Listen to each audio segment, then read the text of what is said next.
During the last few years, we've ventured into a lot of different fields, and we've had the opportunity to meet and work with a lot of wonderful people.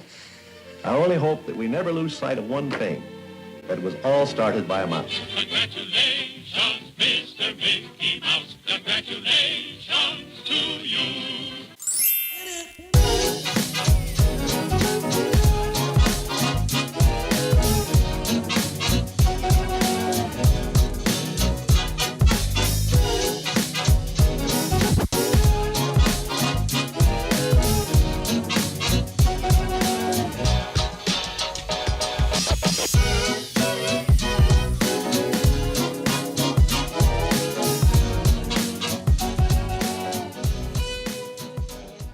Hello, everyone, and welcome to Disney WTF, brought to you by the Walt Daily.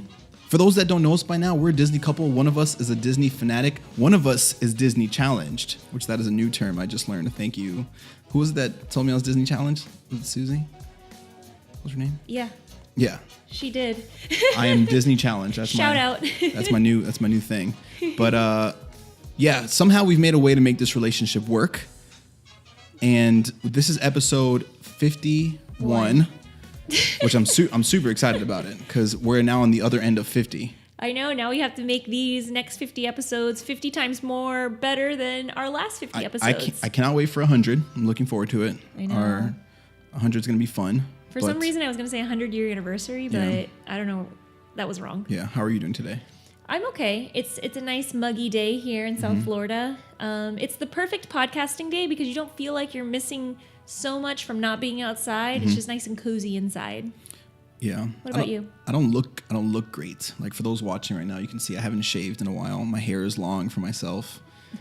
Things have been a mess, and the weather's not great. So it's so funny because Richie's hair right now is probably like 2 millimeters long, and he's like, it's too much. I gotta get a haircut. I gotta get a haircut quite often. He was really upset when his barber wasn't in today. He wasn't there. I was like, you jerk. His son's birthday. Like, come on. The nerve. Yeah, the nerve. On a side note, though, if you were listening to our episode last week when Richie was wearing a Fantasia-inspired sketch shirt from Uniqlo, well, I'm wearing that shirt that he forbid me to wear to be twinsies last week. Yeah. So I'm wearing a Toy Story shirt from Uniqlo now. In honor of Toy Story Land opening up in a month? Yeah, it's coming. Yeah, a month and 10 days. This was a coincidence, though. I didn't know exactly when it was opening. But headlines. All right. My first headline: Wine Bar George at Disney Springs is officially open for business. Awesome. I know. I'm so excited. It's going to be, the hours are 11 a.m. to 2 a.m. so you can have a nice long day drinking wine. So why is this important? I don't know what this is exactly. So wine Other bar, than that's going to serve wine. Well, yeah. So it's led by a master sommelier, which in the wine world is a big deal. And if you haven't seen the documentary called Somm, S-O-M-M, it explains everything about why becoming a master sommelier is so important. So this whole concept of this bar is led by, I forget his last name. Oh my goodness, off the top of my head, but his name is George. Okay. So he's going to be there, I'm assuming. Like, is he going to be there, like, talking about wine and stuff? I'm sure he will. Well, I don't know if he's talking about wine, but I'm sure he's probably going to make appearances every now and then. I don't know if he's going to be there 24/7, especially if it becomes a well-run ship. But it'd be pretty cool to meet him. Yeah. And talk about, like, the fruity reds. Yes. Okay. I'm swirling a glass in my hand for anybody watching. Not very well. But anyway. Well, anyways, yeah. Okay. So another thing, really quick, just last thing about Wine Bar George. They have a picnic window called the Baskets, and it's literally, you get a picnic basket with food, a couple glasses, a carafe of wine, and you take it away. Oh my gosh, and then you could just go and eat it. That's pretty cool. At Disney Springs. I think that's how I want to experience the bar, like, first, and then we can go inside. Yeah. Or we could do it the other way around. Maybe we could be doing it on the same day. We could set up like a blanket on the boardwalk. Oh, that would be so romantic. No, wait, it's in Disney Springs, right? Yeah. You said? Oh, then somewhere in Disney Springs. I don't know why I pictured it being on the boardwalk.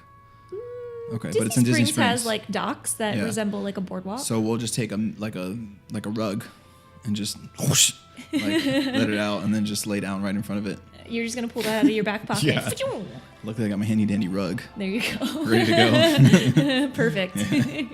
All right. Oh, it'd be nice if you got candles too. That'd be romantic. I'm not gonna do that. Anyways. All right, next headline. Beginning May 28th, Magic Kingdom is going to be hosting a after fireworks dessert party on the plaza, or by the plaza, yeah. And this is kind of different because dessert parties are typically, before the fireworks, you enjoy your treats, and then you have a good viewing spot for the nighttime spectacular. But this time it's going to be after the fireworks. So I'm not really sure why they chose to do that. I guess maybe they've gotten feedback from guests like, oh, I really didn't want to eat before the fireworks, but after would have been cool. I'm not sure. But it's going to start on May 28th. The cool thing about this particular dessert party is that it's going to feature desserts that are inspired by the lands of Magic Kingdom. So let me just run over them really quick. Frontierland is s'mores. Pineapple Delights are Adventureland. Toffee Cakes are Liberty Square. Strawberry Tarts are Main Street USA. And this one I'm really not sure about. I mean, I read that this is what it's going to be, but I'm not sure of the concept, is a cookie table for Tomorrowland. So they're going to be like some futuristic cookies, maybe. Nice. Maybe they'll have a purple wall cookie. Okay. Speculation. Yeah. So, yeah. Last headline. Another MK headline, Magic Kingdom headline. Guest relations at Magic Kingdom is currently located in the entranceway to Magic Kingdom. But what they're going to be doing temporarily until June 2nd is stationing at window 3 from 8 a.m. to 1 p.m. a guest relations area at the Transportation and Ticket Center. And rumor is that they're doing this because the guest relations at Magic Kingdom gets so crowded. So I guess they're trying to alleviate some of the crowd levels at that particular window. Yeah. And maybe resolve guest issues beforehand before they get onto actually Magic Kingdom. Cool. Okay. So that's going to be there until June 2nd. Who knows? It might run longer. Disney, they're pretty unpredictable. If something works out, they keep it, which is good, I guess. But that's a perfect segue because we're going to be talking about the Transportation and Ticket Center today. Okay, cool. And I did a flash briefing about this, and the whole time I'm doing it, I'm like, Richie would really appreciate this because of the history behind it. It serves function, but also there's Walt connections, and there's so much history that goes into it that I think you're really going to enjoy it. Unless you already listened to the flash briefing, did you? I did not. And I'm curious to hear what it's going to be about and how it's going to tie in because it sounds fairly, when you told me this we're going to talk about, I was like, what can we possibly be talking about? Exactly. So. And I feel like that's the funny thing about the Transportation and Ticket Center. It's like people think it's a really unassuming kind of area. It's just some place you have to go before Magic Kingdom, which it always was to me. Like when I was growing up, it was just this is where the parking lot is. This is where you go to before you go to Magic Kingdom. But now that I've read up on it and researched it, it's pretty cool to learn why it's even there. Okay? Let's get started.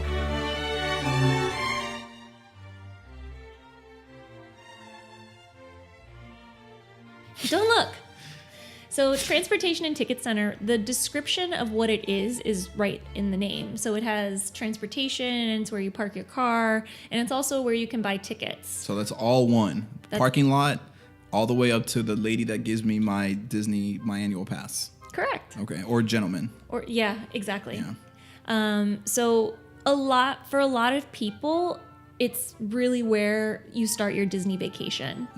You figure family drives in, they're maybe not even staying on property. They park their car at the TTC or Transportation and Ticket Center, but we can call it the TTC because that rolls off the tongue a little bit better. Okay. And it's kind of like the preamble to their experience at Magic Kingdom. And it's where they might even ride their first Disney ride, the tram, the tram from the parking lot, or the monorail to the park, or the ferry boat to the park. Which begs the question, are you more of a ferry or a monorail? Well, I'd probably rather ride the monorail. I don't know why it seems more convenient. Yeah. And you get better views, I would say. Yeah. And I've always not always been a monorail person, but definitely I've leaned towards the monorail in the past because it's, that idea like, oh, I'm going to get to the park faster. But lately, I've been really a fan of the ferry. because even though it may not seem as fast, I'm sure like the time difference is negligible, but it's so relaxing. Having the whirring of the boat and the breeze in your face. The breeze feels cool sometimes. Yeah, because it's chilly or because it's awesome? No, just because it's nice. It just feels cool. I just double meanings. So nowadays, because of the way the setup is, and we're going to go into the history in just a little minute. Yeah. I know, I'm getting there. But nowadays, the way the transportation and ticket center is, a lot of people actually bypass it. So unless you're really driving in a car and parking at that parking lot, you might not even experience the transportation and ticket center, which again is a shame because of the Walt connections that we're gonna talk about. Which let's just get into that. Yes. Because I see you're on the edge of your seat. That sounds great. Okay, and we'll go over the rest of it later.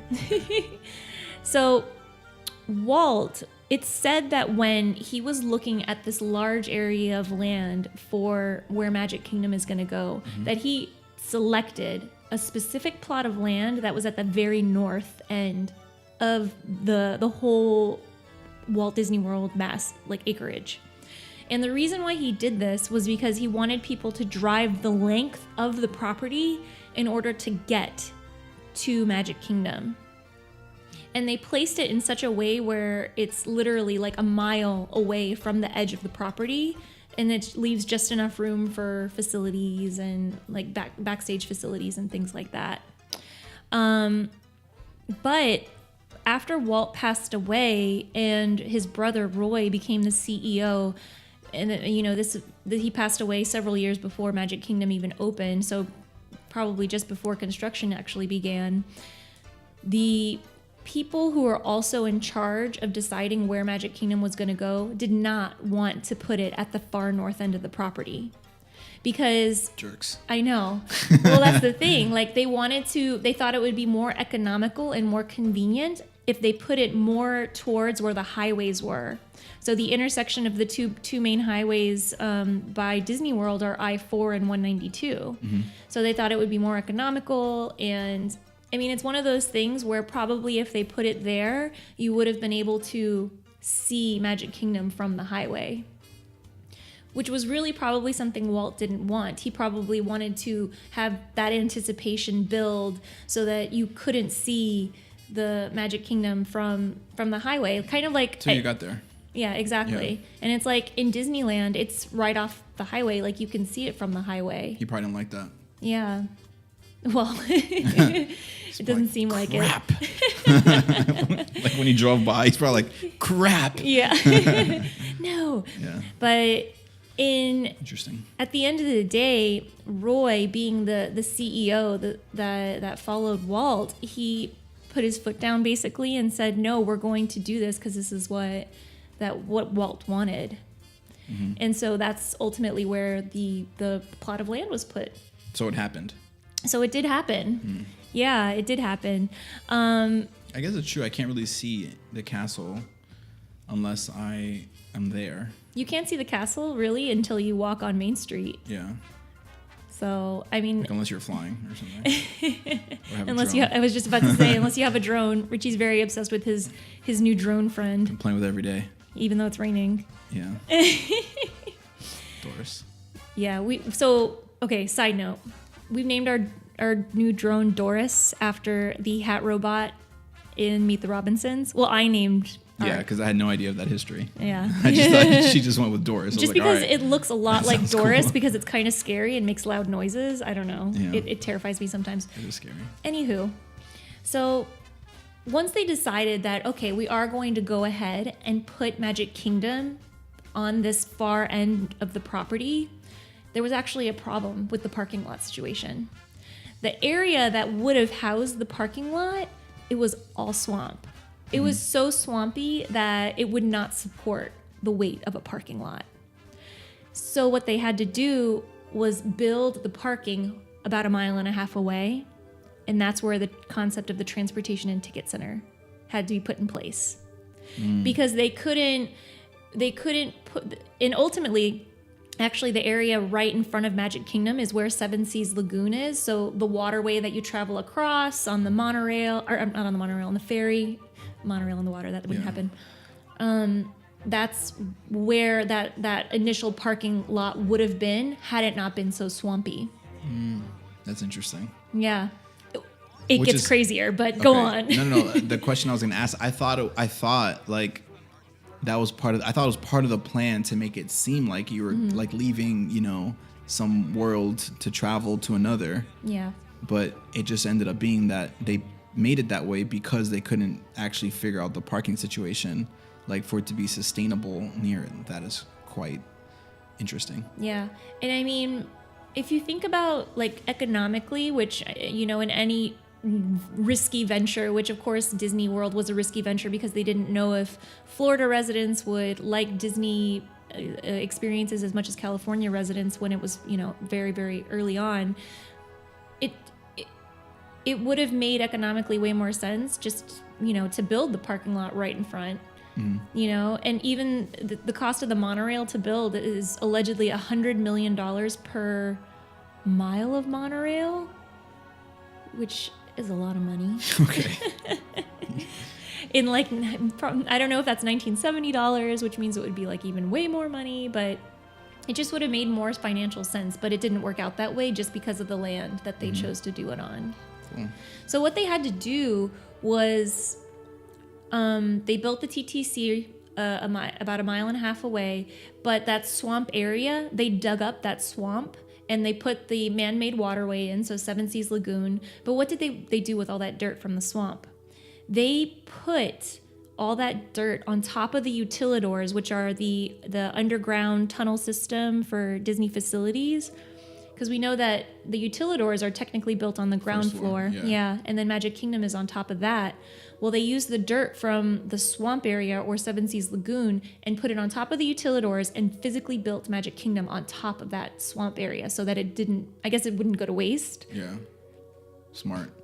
It's interesting because that's what Elon Musk right now is doing with, they're building the tunnels. They're building like the tunnels for like transportation. Yeah. And he's using all the debris that he basically digs up and he's turning it into like bricks and other stuff, like to reuse and like repurpose it. But doing what? Like on his other projects, or is like no? In I think areas? I think he's gonna make. I might have heard somewhere, but I think he's gonna use it for housing. Like he's gonna take all that and turn it into bricks, like really affordable like bricks for housing. Oh, that's really cool. Yeah. I think it might be for like low cost housing or something. He's definitely going to be using it. He said Legos also at some point. I think he's also going to use it to build a Lego company, or like, I literally think he's doing some partnership with Legos. Elon Musk, he reminds me of some of your qualities in that like you are like this idea. There's so many things flying up in Genius? the air. No, I did not use that word. Well, because he is a genius. Well, I believe he is, but I feel like you've got ideas too. People don't know I'm a genius. Oh my gosh. They're going to see it. It's going to happen. Well, anyways, let's go back to Disney because that interests me. Not geniuses. And these listeners. Okay. And these listeners. So anywho, another thing that is important about the TTC in terms of a Walt connection is going back to the experimental prototype community of tomorrow. So not Epcot that we have today, as in, the World Showcase and Future World, but the original idea of what Epcot was supposed to be was a living community where you could live, work, play, all that. Walt conceptualized the idea that you would only use a car to get onto property. Once you're on property, it's monorail, it's a tram, it's a people mover, ferry boat type of situation. So he wanted all of that to kind of be all connected so you wouldn't have to use a car in order to get around the property if you were on property living. Yeah. So he really kind of envisioned a TTC, and the way that they conceptualized the TTC when they actually had to build it up was from something that Walt actually wanted. Yeah. Which is super cool. You know what's going to get interesting? So I'm not sure if you're gonna end up talking about this, but it's interesting to think about the trams that they're making. What are they called again? Monorails? No, not monorails. Oh, the gondolas. The gondolas. But Uber just announced that they have a vision for like ride sharing in the air. But it would be super cool if like they also did that at Disney, where it's like you can, obviously it might be expensive because the airway is going to be limited, but it'd be cool if you could take trips from like, one station to the next on through the air. Oh, that'd be super cool. Yeah. It'd be interesting. Ride sharing, like a commuter. It's probably going to happen. I mean, like, you think about if that really does scale to be an inexpensive thing and it's safe, like, I mean, people thought cars were scary at some point, like they still are. But like, I don't know, it'd be cool to see Disney and like the whole future world, like it would be able to like be a real thing there, Yeah. I don't know. I think that'd be cool. Yeah, it would be. I mean, who knows what the future holds? Yeah. The possibilities are really endless. True. So that's kind of the connections to Walt. Now, in terms of current functionality, so obviously it's a parking lot. You can get tickets like we went over. The buses used to drop you off from the resort hotels into the transportation and ticket center. So, you're going from the All-Star, you're going from Caribbean Beach, which are resort hotels, and you left your car at the hotel, you took the Disney bus to the transportation and ticket center. But as Disney hotels and rooms expanded, the transportation and ticket center could no longer hold that capacity.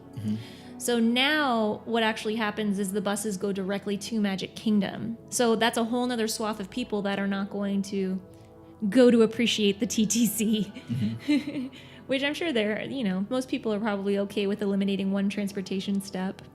Yeah. We've never taken the bus in, right? No, we might have in the past. I don't think so. I think we probably drive just because driving does tend to be a little bit more convenient. So in like hockey and like games that involve like a goal, like a goalie, like hockey and soccer, there's these things called like magic tricks, where you basically, it's because like I don't know if it's magic trick, I forgot the name or something, but like it's what happens when you score 3 goals, and it's like a trifecta, like that they call it. I forgot the name, I'm blanking out. But it'd be cool. This is what I'm getting to here. Okay. It'd be cool if like Disney had a name, or it's like in one day you used all 3 of those transportations. So like you either went by boats, did monorail, and then also went by bus somehow. Okay. It should be called something. Ooh, land, air, sea. Yeah, but something like Tokyo. It has to be something completely like random, like magic trick. What is the name of that thing? I gotta look that up. I'm like drawing a blank. I'll look it up soon. I'll get back to I it. literally have no idea. I didn't know that was a thing. Yeah, okay. yeah. I'll Google it in a second. Okay. Go ahead. All right. So now, where was I going? You brought me really off topic. I can't stop thinking of Disney magic. So other facilities that are located at the TTC currently are Lost and Found, which I did hear a rumor that Lost and Found was going to be moved to a remote facility, but currently Lost and Found for all of Walt Disney World is located at the Transportation and Ticket Center. Yeah. And it also has coffee, like a Joffrey's coffee stand where you can get the giant donuts and, a nice cup of coffee. And they also have a gift shop. Okay. So all of these other things are located there. And the 2 types of monorails that you could do, there's actually 3 monorail routes that are based out of the TTC. The Express monorail, which takes you round trip directly from Magic Kingdom to the TTC, or vice versa. Then you have the Resort Loop, which stops at all 3 of the resort monorail hotels. So that includes the Grand Floridian, the Polynesian, and the Contemporary. And you can also take the monorail here to Epcot from the TTC, which is pretty cool because if you wanted to park hop that day, you wouldn't necessarily have to get in your car and drive away, but you could just stay on Disney transportation for the day. Okay. So, and I don't think you've ever done that route from Magic Kingdom to Epcot on the monorail. Because Even if I did, I'd have no idea. Well, because I've only done it probably a couple times myself. Okay. Well, then, yeah, that's another cool thing we should do. Yeah. Well, it's a monorail. It's a full monorail resort tour. Or monorail tour loop. That's what it is. That's what it is. It'd be a cool time lapse. Yeah, it would be fun. Something that I think that you'll also find interesting from, like, in terms of monorail and transportation differences from Disneyland to Disney World is that the parking lot for Disneyland is, you know, square in front of the park. You know, it's walking distance from the parking lot. And the monorail, even though they do have a tram, the monorail is more of an attraction. It's not really there for transportation purposes. Yeah. So in the early days, it was considered an e-ticket attraction, which is the most fun, exclusive type of attraction that you could have got on. But of course, nowadays it's just, no, it's the monorail. Yeah. Interesting.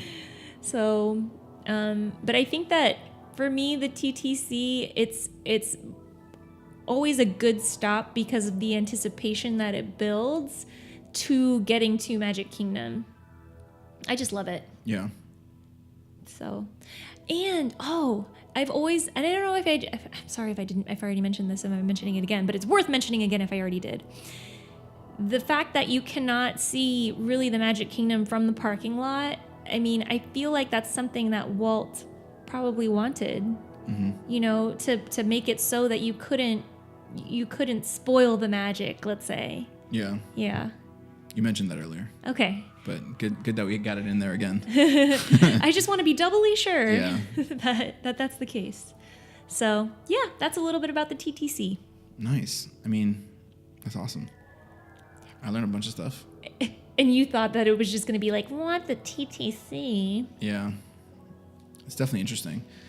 Did we only talked about the TTC for Magic Kingdom, or are there multiple like topics about the TTC from other parks? No, this is the only TTC in Disney property. So there's no other TTC? I'm confused now. In terms of Walt Disney World, no. There's just one? At Magic Kingdom?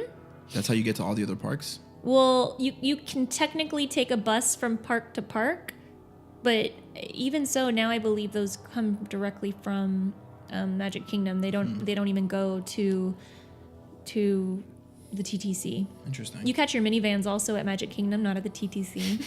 Just, you know. Catch your minivans. But yeah, you figure Hollywood Studios, you park in front of the park, you walk, you could see, you know, Tower of Terror right there. Yeah. Epcot, same deal. Animal Kingdom, same deal. But yeah, Magic Kingdom's special. It's got its own little hub. Yeah. I like the word preamble. I feel like that just describes it. Okay. Well, thank you so much for everyone that's tuning in. I thought you were saying thank you to me. No. You're welcome. Yeah, you're welcome for this. Just kidding. I hope everyone learned a little bit something new about the TTC. I sure did. Definitely some interesting history behind it. And hopefully you'll look at it like a little bit differently. And for anyone that's watching on YouTube, we'd appreciate any subscriptions on there, and follow us on all types of social medias. Like, comment, leave us reviews on iTunes. It really helps, you know, it really helps that other people see the show and see that this thing even exists. So hope everyone's enjoying the flash briefings that we've now put on here. And yeah, and just really quick about the reviews. We love any feedback you have, positive or negative. We want to hear it all because we want to know how we're doing and how we can make this show better for you. Yeah. So definitely do that if you have the time. Even if you don't have the time, just do it, please. Okay, so thank you everyone so much for watching. Thank you, Richie, for being a part of this. Yeah. And we hope this brought a little bit of magic to your day. We'll see you next time.